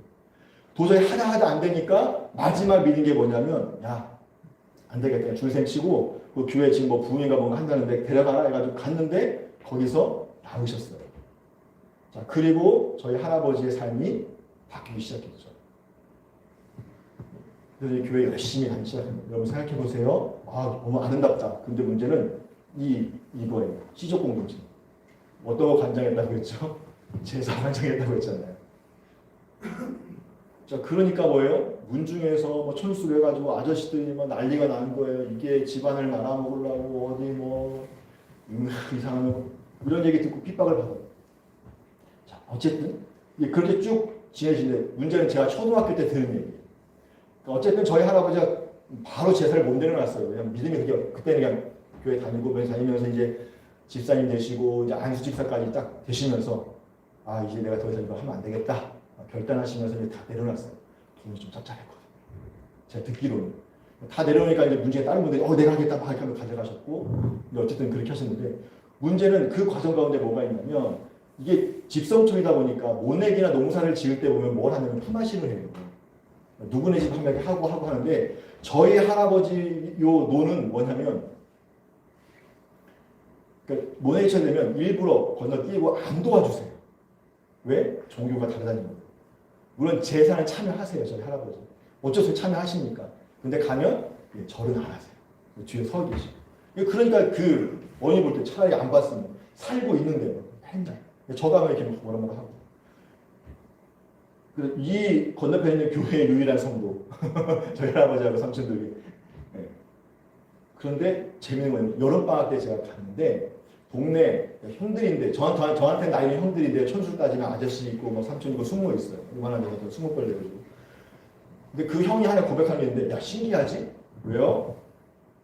그러니까 예를 들면 이제 여기가 이제 교회고요. 이 앞에가 이제 큰 도로가 지나가요. 냇가 도로, 그다음 건너편이 이제 여기 교회가 있는 조그만 마을인데 여기에 쭉 해서 논이 쭉 있단 말이죠. 그냥 평평하니까. 그러면 저희 할아버지 논이 있고 다른 아저씨들 또 이제 논이 쭉 있는데 같은 품종을 같은 날 같이 심었는데 같은 논 한마지기에서 나오는 양이 틀리다는 거예요. 그러니까 저희 할아버지 논은 아니 알이 보통 뭐 이렇게 열리면 뭐 잘 모르겠어요. 보통 이렇게 그 이삭 하나당 뭐 한 120에서 130개 정도 이렇게 열리면 괜찮다 싶은데 뭐 늘어지게 열린다는 거예요. 저는 어렸을 때 그게 무슨 일이지? 라고 생각을 했는데 나중에 신명기를 배우고 나니까 야, 들어와도 보이고 나와도 보고 설마 이게 이런 거 아닐까? 그러면서 그 동네 형이 뭐라고 얘기했냐면 예수 믿으니까 그런가 봐. 우리 아버지 어머니가 그러는데 니네 할아버지 할머니 삼촌들 여기 교회 다니니까 야 똑같이 신고 똑같은 품종 통일별로 똑같이 심었는데도 불구하고 추수 때 보면 뭔가 다르다는 거예요. 근데 이게 한 해가 그런 게 아니라 두 해, 세 해야 되니까 이제 이분들은 뭐예요? 인정할 수밖에 없는 거예요. 왜? 다른 게 있다면 뭐예요? 같이 살고 있고 같이 하는데 다른 게 있다면 교회 다니는 것밖에 없어요. 그리고 또 하나 나중에 커서 고백하는데 저희 할아버지는 이제 칠형제시거든요. 저희 아버지 칠형제신데 칠형제들이 다 잘 됐어요. 기복적인 건 아니지만 뭐 그냥 이렇게 먹고 살 만큼 이렇게 살아요. 그러니까 동네에서 보면 뭐 누구는 농약 먹고 죽었고 뭐 또 이런 얘기 이렇게 노초가 하니까 뭐 이런 얘기 있는데 야 그래도 니네 집 보니까 그래도 야 다 이렇게 뭐 공무원도 하고 뭐도 하고 하니까 잘 됐어요. 결론은 뭐예요? 교회 다닙니다. 저는 그걸 나중에 알게 된 거예요. 저는 그 신명기에 나왔던 나와도 복 들어가도 복 물론 저희 할아버님이 말씀대로 잘 살았다 그거 제가 평가할 건 아니긴 하겠지만 어쨌든 열심히 신앙생활 했어요. 핍박함에도 불구하고 자 그걸 통해서 뭘 보냐면 이거예요. 세상의 나라. 근데 이런 이야기가 저는 저희 집안에 있는 이야기는 아니라고 생각해요. 수많은 우리 믿음의 성도들 가정 가운데 이런 일이 얼마나 많아요. 이게 뭘까요? 하나님이 원래 아브라함을 통해서 이스라엘 백성을 통해서 가나안 땅에서 뭘까요? 복 주시겠다는 거예요. 유목민족이 농사를 처음 지어요. 씨를 어떻게 뿌리는지도 몰라요. 밭에 물을 어떻게 대는지도 몰라요. 대충 막 뿌리고 다녀요. 여기 가나안 족속들이 야 그렇게 농사 지으면 안 돼! 라고 이야기하는데 뭐 몰라 그냥 뿌리는 거야. 하나님 복 주실 거야. 그리고 뭘까요? 야 주일에 피 뽑으러 가야지. 가나안 사람들이 요 얘기해요. 아 우리 안식을 지킬 거야. 예배할 거야. 저런 바보 멍충이들. 그리고 비를 내려면 바알씨한테 인사하고 아세라한테 절해야 돼. 예배해야 돼. 와. 아니야 나 하나님만 믿을 거야. 에이. 근데 뭐예요? 가나안 사람들 심은 땅에서는 한마디로 말하면 뭘까요? 예, 메뚜기 떼고 다 갉아먹는데 그 경계를 딱 해가지고 고센 땅을 구별했던 것처럼 이스라엘 백성들 땅은 뭘까요? 풍년이 드는 거예요. 첫 해는 그럴 수 있어. 열심히 이제 가나안 사람들이 얘기했죠. 아 내가 바알한테 정성이 부족했나 보다. 막 목을 막 칼로 찢으면서 막 난잡하게 막 예배하겠죠. 내년에 풍년 주세요. 근데 그 다음에 똑같아요. 그럼 뭘 고백할까요? 와, 이스라엘 백성들 하나님은 살아있는 분입니다. 우리 하나님, 우리 바알, 우리 아세라, 우리 다곤 이건 우상입니다. 그래서 주께로 돌아오는 거예요. 이것이 여기서 멈추는 것이 아니라 이제 이 사람들이 뭐예요? 그 신앙을 가지고 점점 영향을 퍼뜨리면서 열방으로 나가는 거예요. 그러면 하나님의 함께 하심을 통해서 그 하나님의 놀라운 역사가 일어납니다. 이게 하나님의 구원 계획이고 이게 제사장 나라인 거예요. 여기에 왕은 누구십니까? 하나님 한 분이에요. 하나님이 온전한 왕으로 하나님의 임재와 통치와 다스림이 있는 그 나라. 그래서 하나님을 예배하는 나라. 그래서 여러분 출애굽기에 보게 되어지면 바알에게 요청하는 게 뭘까요? 이 백성 3일길 나가서 저기 나가서 절기를 좀 지키게 해달라. 하나님을 섬기게 좀 해달라. 즉 이스라엘 백성들의 정체성은 뭐냐면 제사장 나라이면서 하나님을 예배하며 섬기는 나라다라고 하는 것들을 그 모든 구원 계획 가운데서 말씀해주고 있다라고 하는 거예요. 그래서 이것을 제사장 나라 프로젝트라 우리가 얘기해 볼 수 있겠어요. 이것이 구약의 역사라고 보시면 되겠습니다. 근데 그 제사장 나라의 사명을 받은 이스라엘 백성들이 범죄하게 되어지고 돌아오지 않게 되니까 하나님께서 이런 멈추시게 되는 거고, 그래서 하나님께서 뭐예요? 새로운 제사장을 만들고 찾고 계신 거예요. 그게 교회 공동체다라고 하는 것들 우리가 역사를 통해 살펴볼 수 있겠습니다. 자, 그래서 하나님 원래 계획은 에덴 동산에서 점점 해가지고 온 것이 하나님의 영역이 확장되길 원했어요. 경작하고 지키는 것을 통해서, 정복하고 다스리는 것을 통해서. 자, 아담과 하와가 그걸 하기 원했고 경건한 셋이나 노아와 아브라함이 그걸 하기 원하시고 그 궁극적인 이스라엘 백성이 있었다라고 하는 것을 우리가 볼 수 있어요. 방향 표시만 이렇게 되어 있습니다. 자, 그러면 세상은 어떻게 됩니까? 반대로 죄가 점점 확산되어져. 이런 죄가 확산되기 가운데 하나님의 언약 백성을 통해서 이들 가운데 무엇입니까? 하나님의 나라가 확장되길 원하셨다는 것이 하나님의 구원 계획이다라고 하는 것을 우리가 볼 수 있어요. 자, 구역 전체를 통해서 한번 볼게요. 자, 우리가 출애굽기까지 와서 이제 큰 민족을 이룹니다. 60만 명이 되어지고 시내산에서 언약을 체결함을 통해서 이제 명시를 공부한 하나님의 나라 백성이 준비가 되어져요. 자, 그들이 이제 가나안 땅에 정착하면서 여호수아를 통해서 무엇입니까? 땅에 정착하게 되어지고 나라가 세워지게 되어집니다. 즉 아브라함이 허락하셨던 큰 민족이 될 거야라고 하는 것은 출애굽기에서 이루어져요. 땅에 대한 것은 여호수아를 통해서 정복을 통해서 이루어집니다. 땅 분배. 물론 민수기에도 땅을 제일 먼저 분배하지만 확정되어지는 여호수아 때 보시면 되겠고요. 그럼 하나님의 임재와 주권은 신의 언약, 다음에 배우시게 될 신명기를 통해서 모압 언약을 통해서 확정이 되어집니다. 자, 이것이 무엇입니까? 사사시대를 거치면서 한마디로 타락하게 되어지죠. 하나님의 임재 통치를 거부하게 되죠. 하나님이 그래서 징계의 도구, 언약적 징계의 도구를 들어서 이민족을 들어 치면 그때 도와주세요. 그럼 하나님이 사사를 보내서 구원해 주는데 이것이 반복되어져요. 그러다가 사사기 끝자락, 왕정 초기, 즉 사무엘상에 보게 되어지면 이가봇이라고 하면서 뭘까요? 하나님의 영광이 떠났다라고 해요. 블레셋에 하나님의 언약궤를 빼앗깁니다. 마치 이방인들이 자기 신들을 전쟁터에 데리고 나온 것처럼 유대인들이 무엇입니까? 이스라엘 백성들이 블레셋과의 전투 가운데 언약궤를 들고 나갔다가 뭐예요? 전쟁에 지고 언약궤를 빼앗겨요. 자기들은 이 언약궤 있으면 이기겠지. 마치 하나님을 부적처럼 생각하는 거죠. 그래서 하나님이 뭘까요? 내가 어떤 하나님인지 보여주겠다 라고 하면서 무엇입니까? 여러분이 잘 아시는 것처럼 가드에 갔다 에글론에 갔다 무엇입니까? 가사에 갔다가 다곤시장 다 무너뜨리고 전염병 돌게 해가지고 하나님 직접 당신이 혼자 귀환하세요. 수레 타시고 그러면서 블레셋 사람들이 야 진짜 이스라엘 백성들씨는 살아있구나 라고 하는 것을 보여주시죠. 자, 그런데 그래서 그 언약궤가 이렇게 좀 방치되어져 있다가 사울왕 방치되다가 다윗왕 때 뭘까요? 그 언약궤가 이제 다윗성에 안치가 되어집니다. 그 하나님을 사랑하는 열정을 보시고 하나님이 다윗에게 사무엘상 10장에 보게 되어지면 다윗 언약을 말씀하시죠. 회복되어져요. 솔로몬 때까지 어느 정도 되는 것 같은데 열왕기를 통해서 보니까 분열하고 되기 시작하면서 뭘까요? 또 타락하기 시작합니다. 물론 북이스라엘은 처음부터 끝까지 악한 왕이었어요. 물론 남유다인의 8명의 선언왕과 히스기야나 요시아같이 종교개혁을 일으켰던 왕도 있었지만 여전히 타락하게 되어지고 결국 그들은 무엇입니까? 망하게 되어져요. 자, 그게 보여주는 게 에스겔 하나님의 영웅이 떠나게 되어집니다. 나중에 뭘까요? 에스겔 골짜기에서 하나님의 수면위를 운행하시고 다시 국과 마국에서의 전투에서 승리하게 된 마지막에 대한 이야기하면서 회복되어지는 이상이 에스겔서 40장에서 쭉 나오고 마지막에 48장에 여호와 산마하면서 하나님의 도성이 완성되어진 이상을 보여줍니다. 이것은 궁극적으로 재림 때 이루어진 일이다라고 해석할 수 있겠죠. 자, 하나님의 영광이 떠나게 되어지고 에스겔이 활동했던 이 동시대에 예레미야가 뭘 이야기하냐면 새 언약을 이야기합니다. 옛 언약을 내가 이제 깨겠다. 왜? 제사장 나라로 세웠는데 이분들이 이 이스라엘이 네 삶을 감당하지 못하고 뭐예요? 악으로 치닫는 거예요. 여러분 생각해 보세요. 제사장이 집례를 해야 되는데 더러워요. 그럼 여러분 그 예배를 그 제사를 하나님 받으시겠어요? 안 받죠. 못 받죠. 부정하는 것은 뭐예요? 정결한 것에 전이 된다고 얘기했잖아요. 뭐 하물며 이 제사장이 더러운데 이 제사가 온전한 제사가 되겠냐는 거예요. 하나님께서 뭐예요? 성전문 닫아라. 내가 받지 않겠다.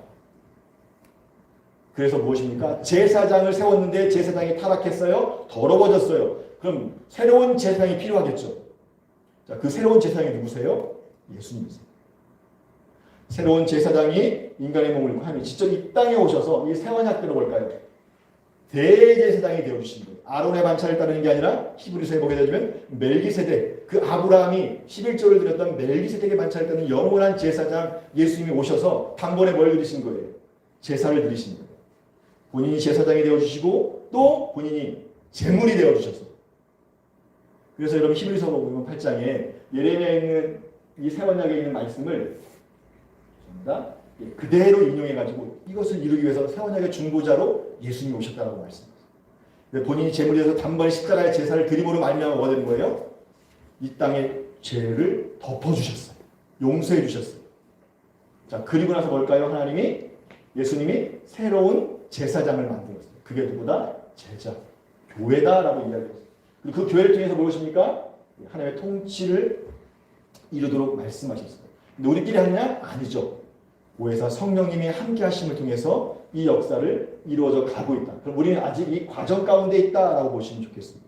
마지막 완성되어지는 것은 계시록 20장부터 21장부터 22장까지 있는 세상의 세계 완성되어질 것이고 계시록에 나와 있는 7교회에 대한 환상뿐만 아니라 뱀과의 싸움들 이런 모습들 뭘까요? 지금 현재 지상의 교회가 당면하고 있는 영적인 전쟁이다라고 보시면 좋겠죠. 그럼 그 전쟁에 승리할 수 있는 비결은 뭘까요? 다른 건 아니에요. 지금 이 민수기에서 주제입니다. 순종이에요. 그럼 민수기에서 주제 싸움에 나갈 자, 즉 군대로 부르셨다는 거예요. 자, 그럼 영적 군대, 교회에 우리가 영적 군대잖아요. 성도가 그렇지 않습니까? 자, 그러면 군대에서 가장 중요한 건 뭘까요? 전술이 필요해요. 무기가 필요하고 군인의 숫자도 중요해요. 근데 여러분 하나님의 전쟁은 전술 필요 없어요. 무기 필요 없어요. 숫자 필요 없어요. 왜? 하나님이 싸우십니다. 그럼 뭐가 필요할까요? 하나님, 대장 대신, 왕 대신 하나님 명령에 순종하느냐 순종하지 않느냐가 그 전쟁의 승리의 관건입니다. 민수기에서 보여준 건 뭐냐면 광야 38년, 40년의 그 유리는 뭘까요? 하나님의 순종을 하기 위한 신병훈련소라고 보시면 좋을 거예요. 이 땅을 살아가는 교회 많은 성도님들 예수를 믿음으로 말미암아 구원을 받았죠. 그 사역을 감당하고 있어요. 근데 우리 연약해서 늘 넘어집니다. 우리 하나님 요구하신 건 뭘까요? 귀한 설교 말씀도 너무 중요하겠죠. 근데 여러분 아무리 언변이 뛰어나서 많은 설교만 감동한다 해도 그분이 강당 내려오신 뒤에 삶이 순종의 삶이 아니에요. 말씀대로 살지 않으세요. 그럼 그 설교는 뭐가 되는 거예요? 공허한 외침이 되는 거예요. 거짓말이 되는 거예요. 근데 조금 어눌할 수 있어요. 좀 듣기 좀 그래. 근데 이 교역자, 이 목사님의 삶을 보니까 진짜 말씀대로 살려고 애써요. 그리고 말씀대로 사세요. 성도들이 어디에 감동받을까요? 귀한 말씀? 그럴 수 있어요. 온라인 신다 보니까 유명한 교회 목사님들 설교, 그분 나쁘다는 거 아니에요. 그거 은혜 받을 수 있겠죠. 근데 내가 목양하는 내 양떼들, 목자를 보는 목자가 어떻게 살아가는가? 정말 저분이 강단에서 말씀하는 대로 살아가는가? 그렇게 노력하고 있는가? 뭔가 결정할 때 하나님의 뜻을 구하고 계신가? 그 삶을 살고 계신가? 정말 사랑하라고 말씀하시는데 살아가고 계신가? 라고 하는 것에 대한 것들을 누군 볼까요? 성도들은. 여러분 성도들은 이렇게 표현하기 뭐하지만 영적인 자녀들이잖아요. 목사님들에게 있어서 양육하고. 그럼 저도 이제 자녀가 있는데 좀 목회자이기도 하면서 제 자녀들이 주일학교 다닐 때 제가 이제 아동부 가르치니까 아동부였어요. 제가 설교하고 집에 가면 아이들이 뭐라 해요. 아빠는 집에서 그렇게 하면서 왜 설교 시간에 그렇게 얘기해? 우리한테 하면서 왜 그렇게 얘기해? 제가 깜짝 놀랐어요. 내가 언행이 다르구나. 근데 그거를 제 아이들을 통해서 깨닫게 하시더라고요. 물론 그것도 그 다음에 아빠 잘못해서 해야 되는데 어디 아빠한테 그런 말을. 나중에 돌아보니까 저한테 빵 맞았어요. 애들이 거울이더라고요. 우리를 통해서 하나님께서 그 일을 이끌어요.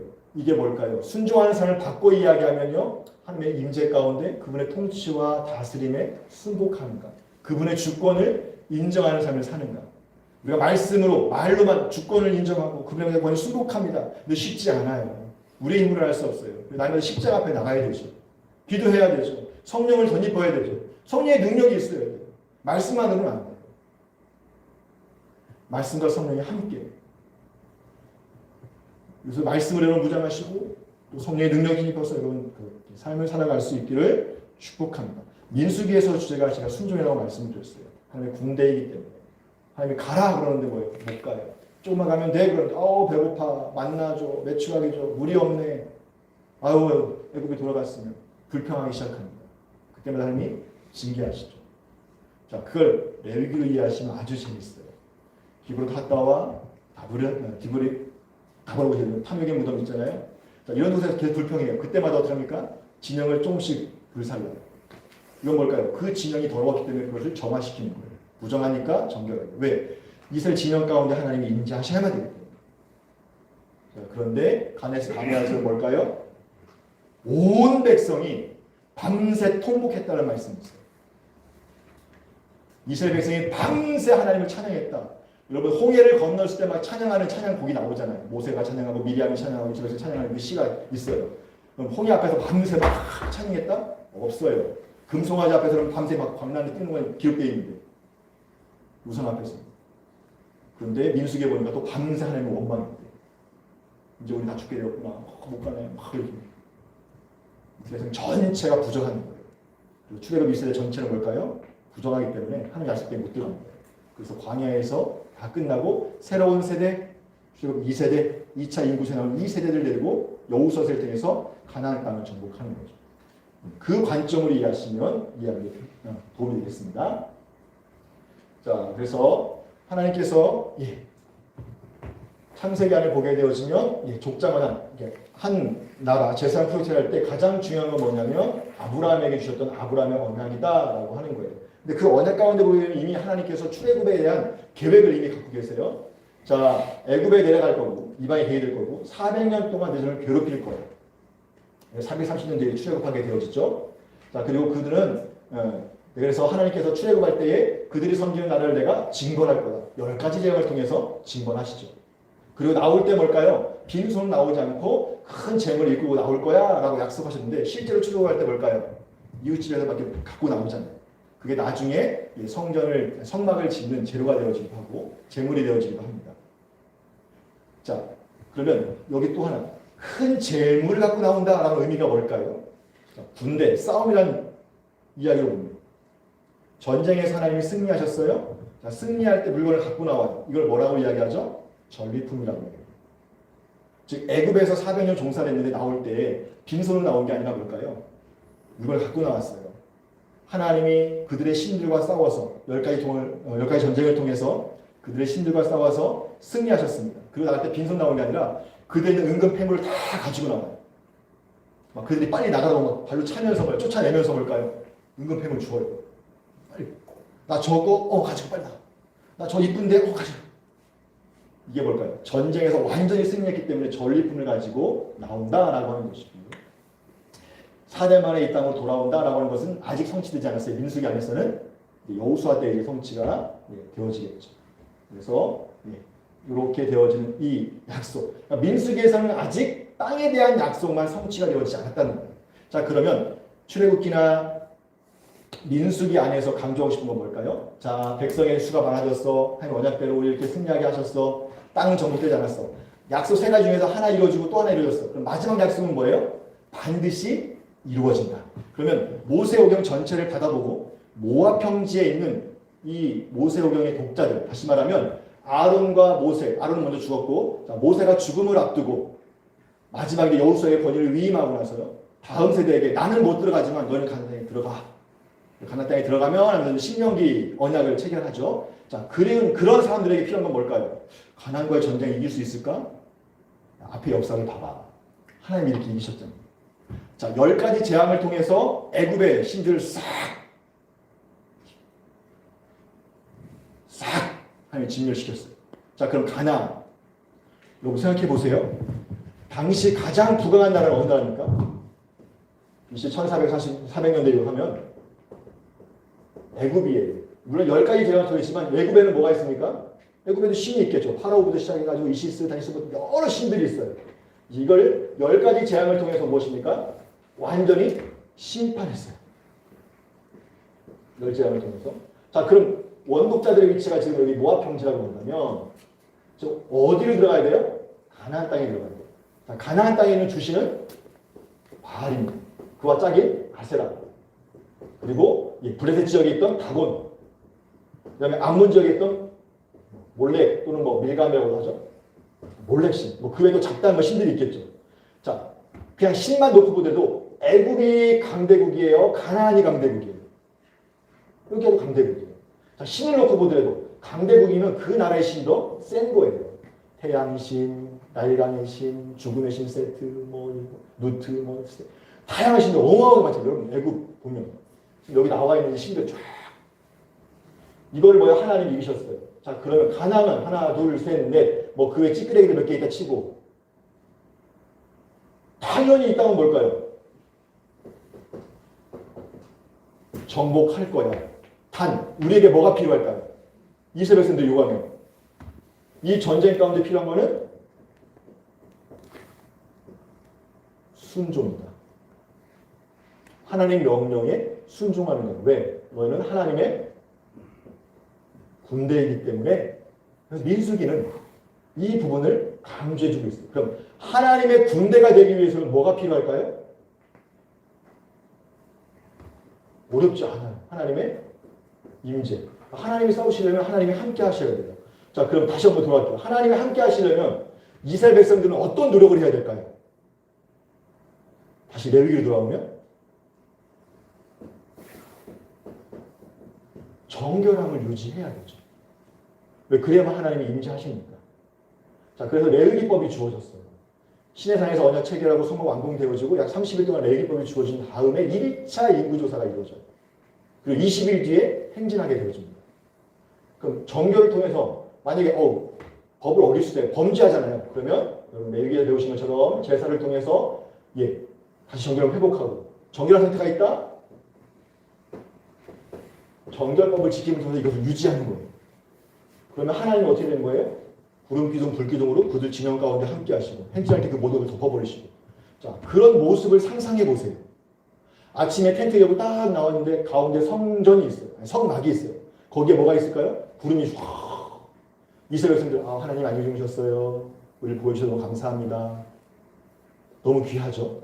자, 근데 문제는 이스라엘 백성만 그런 게 아니라 가나안에 있는 사람들 묵상해 보면 이 사람들이 애굽 나왔다. 목적지가 어디냐? 가나안 땅이래. 그들의 조상 아브라함께 약속의 땅 정지복하러 올 거래.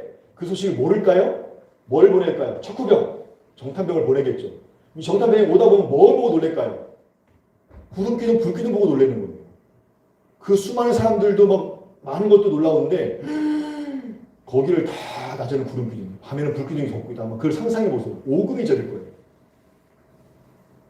자기네 신, 바하시는 신전 안에 가만히 이러고 있는데 저 신들은 야훼, 가나안의 이스라엘 백성의 신은 그들과 함께하고 광야를 행진하고 움직이고 있어요. 아침마다 뭐가 내려요? 눈이 내리나? 만나가 내려. 하나님이 공급해 주시고 가끔 매출하게 돼요. 물도 나게 하고. 우리 바알은 그런 거 못하는데, 우리 다고는 그런 거 못하는데 뭐가 되는 거예요? 하나님을 그래서 필요한 건 뭐다? 순종이다. 근데 출애굽 1세대는 여기에서 무엇입니까? 인수기 내용을 보면 실패했다라고 하는 것들을 말씀해주고 있다라고 보시면 좋겠습니다. 자, 그 과정 가운데 지금 계속 가고 있는 거예요. 자, 그래서 요걸 통해서 보여주는 거예요. 출애굽기의 역사를 통해서 원독자들에게 뭘 얘기하는 걸까요? 하나님 이런 분이야. 바로와 애굽 사람에게 뿐만 아니라 온 열방 가운데 하나님 이런 분이다. 그 소문, 여러분 여호수아 보게 되어지면 라합이 이미 듣고 계시잖아요. 너희가 애굽에서 행한 거 내가 들었다. 너희 하나님은 상처하지 하늘과 땅에 이런 하나님은 없다. 그래서 라합이 뭐예요? 자기 민족과 가족을 안 버리고 민족과 그 씨를 버린 거예요. 그 정탐병을 숨겨주고 구원을 얻게 됐잖아요. 비생 라합이. 자, 그만큼 하나님이 누구인지 아는 거예요. 그럼 이방인도 알고 있는데 독자들 너희는 끝까지 신뢰해야지. 그리고 그래서 이스라엘 여호와가 누구인지 알리고 온천에 알리고 있다라고 보시면 돼요. 자, 재앙과 이적과 표징이라고 하는 것들 굉장히 많이 단어가 반복되어져요. 이건 뭘까요? 참된 신만이 할 수 있다라고 하는 거예요. 이런 재앙 바알이 내렸니? 이런 재앙 아세라가 내린 적이 있어? 피재앙 바알이 해본 적이 있니? 우박 아세라가 내린 적이 있어? 다곤 이런 거 해본 적이 있어? 야훼 하나님은 했어. 이게 뭘까요? 좀 유치한 이야기지만 단순 비교예요. 독자들에게 힘을 가져라 라고 하는 거예요. 자, 그래서 요런 전쟁, 자, 고대 전쟁은 신과 신들의 전쟁. 특별히 여러분 출애굽기 또 민수기에 보게 되시면 하나님이 이렇게 말씀하세요. 마지막 이제 장자의 죽음 마지막 할 때 애굽의 모든 신을 내가 심판하리라. 자, 지금 이 재앙은 단순히 하나님의 이적을 보여주는 게 아니라 이적을 통해서 하나님이 뭘까요? 진정한 창조주로서 구별된 신이다라고 하는 거예요. 애굽의 신은 뭐와 연관되어져 있습니까? 피조물과 연관되어져 있어요. 태양, 강, 땅, 하늘, 공기, 개구리, 소 다 뭐예요? 하나님이 만드신 피조물들이에요. 자, 그걸 아이콘으로 삼단 말이죠. 근데 하나님은 뭐예요?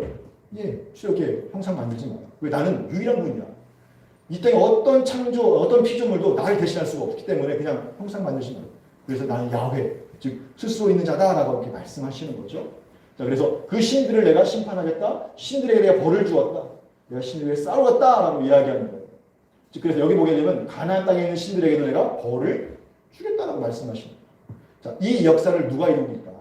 그럼 너희는 뭐만 하면 되는 거예요? 순종만 하면 되는 거예요. 이 순종이 참 어렵죠. 자, 그래서 이건 뭐 출애굽기 때 여러분 하신 거니까 내용들 정리해 보시면 되고, 이게 바로 이 재앙과 연관되어진 애굽의 신들이에요. 어느 신을 딱 특정할 수는 없겠지만 이 지역 이것을 관할하고 있는 신이에요. 여러분도 재밌는 게 있어요. 애굽의 신뿐만 아니라 가나안 땅의 신들도 마찬가지고 우리가 전통적으로 갖고 있는 신관도 비슷해요. 자, 각자 신마다 어디가 있어요? 영역이 있어요. 바운더리가. 자, 물의 신은 그 물을 떠나서는 힘이 없어요. 이해하시죠? 자, 나일강의 신, 뭐 이시스라든지 이시스 뭐 하피라든지 크놈은 이렇게 나일강 가운데 폭포의 신이긴 한데, 자, 그 신을 그걸 넘어가면 뭘까요? 힘이 없어요. 자, 지하의 신은 뭘까요? 땅 지하에서만 힘을. 하늘의 신은 하늘에서만. 이해하시죠? 근데 우리 하나님은 죄송하지만 어느 곳에서나 계시고 움직이시는 분, 그 바운더리를 뛰어넘으세요. 그래서 고대, 지금도 마찬가지지만 이런 것도 보니까 중간 지역이 있어요. 신의 영역과 신의 영역이 이렇게 미치지 못하는 그 중간 영역. 그것 때문에 뭐 여러 설화들도 있긴 하지만 어쨌든 그런 개념을 갖고 있는데, 우리 하나님은 그렇지 않고 같이 움직이시는 분이에요. 함께 하시는 분이에요. 그게 강조점이다라고 보시면 좋겠고, 이건 출애굽할 때 그 과정들입니다. 그 가운데도 하나님께서 볼까요? 특별히 이스라엘 백성을 따로 구분해가지고 우박이라든지 독종 이런 재앙들을 면하게 하시는 것도 볼 수 있고, 마지막 6월절로부터는 뭘까요? 장자의 죽음을 구원하시는 걸 볼 수 있습니다. 그럼 10개의 의미와 목적은 뭘까? 하나님이 구별하시고 보호하신다. 하나님은 무엇입니까? 하나님의 방법대로 일하신다라고 하는 것들을 말씀해 주고 있다는 거예요. 그래서 이렇게 하나님이 이끌어가고 계시다. 출애굽기를 통해서 보게 되어지면, 특별히 누가복음을 통해서는 하나님이 또 뭘까요? 양식을 공급하십니다. 만나 출애굽기에 내리기 시작해서 여호수아에 보게 되어지면 그치게 되어지죠. 날짜를 계산해 보니까 40년하고 2주 동안 내린 거예요. 광야 동안. 매일 아침에 눈 뜨는 걸까요? 만나. 근데 이스라엘 백성들은 이제 신물다. 첫날은 너무 신기하다, 기쁘다. 근데 맨날 만나만 먹어? 우리 어때 밥만 먹고 사냐? 막 이렇게 하는 것처럼. 자, 그게 뭘까요? 불순종한 모습이죠. 하나님의 은혜를 매일 경험해도 불구하고. 자, 이게 출애굽해서 이제 어디에 다다릅니까? 시내산에 다다릅니다. 그곳에 하나님이 뭘까요? 구름기둥 불기둥으로 임재하셔서 그들을 보호하시고 지키고 있어요. 어떤 모양인지 제가 보지 못했지만 이미지로 보자면 아마 이런 그림이지 않을까. 이런 그림을 이스라엘 백성도 와 놀랐다. 근데 대적들도 뭘까요? 저분의 신은 살아있는 분이구나 라고 할 수 있겠죠. 자, 그 다음에 여러분 임재하시는데, 자 보시면 마라의 스물 사건도 있었고 만나 사건도 있었고 무리바 사건도 있었고, 그 다음에 뭘까요? 아말렉과의 전투. 자, 이 전투에서도 우리가 잘 알고 있는 것처럼 아론과 훌이 이 중보자로 손을 들고 있고 밑에 여호수아가 싸우고 있는 이 장면을 통해서 하나님의 전쟁 가운데 승리하는 것들을 경험하게 되어지죠. 자, 여기까지 하고 저희가 10분 쉬었다가 이어서 하도록 하겠습니다. 수고하셨습니다.